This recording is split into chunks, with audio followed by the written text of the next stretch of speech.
À La Réunion en 2020, les scolarités courtes sont plus fréquentes que dans l'Hexagone.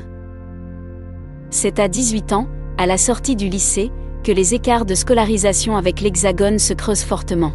À cet âge, seuls 70% des jeunes de l'île poursuivent leurs études contre 83% dans l'Hexagone.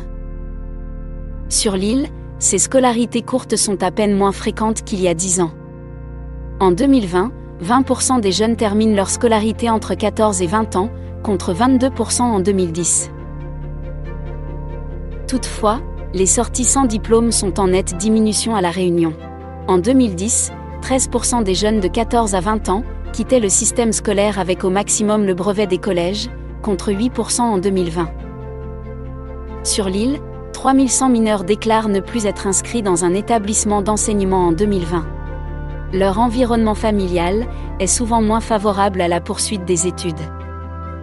54% d'entre eux n'ont aucun parent en emploi, contre 36% pour les jeunes de 14 à 17 ans scolarisés. 14 800 jeunes de 18 à 20 ans, soit 40% des jeunes de ces âges, ont quitté le système scolaire tôt, au maximum 3 ans après leur sortie du lycée. Les 3/4 d'entre eux, soit 11 200 jeunes, n'ont pas d'emploi. 5 profils de ces jeunes de 18 à 20 ans, qui ont quitté le système scolaire tôt, sont identifiables selon leur situation vis-à-vis de l'emploi et du logement.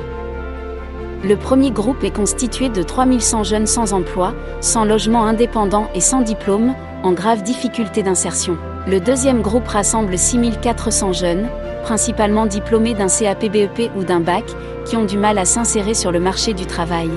Le troisième groupe comprend 1700 jeunes, avec un logement indépendant, principalement des mères éloignées de l'emploi. Le quatrième regroupe 3100 jeunes, principalement des hommes en emploi qui vivent avec leurs parents.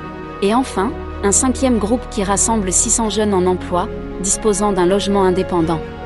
L'ensemble des résultats de cette étude, menée en partenariat avec la région Réunion, sont à retrouver sur INSEE.fr.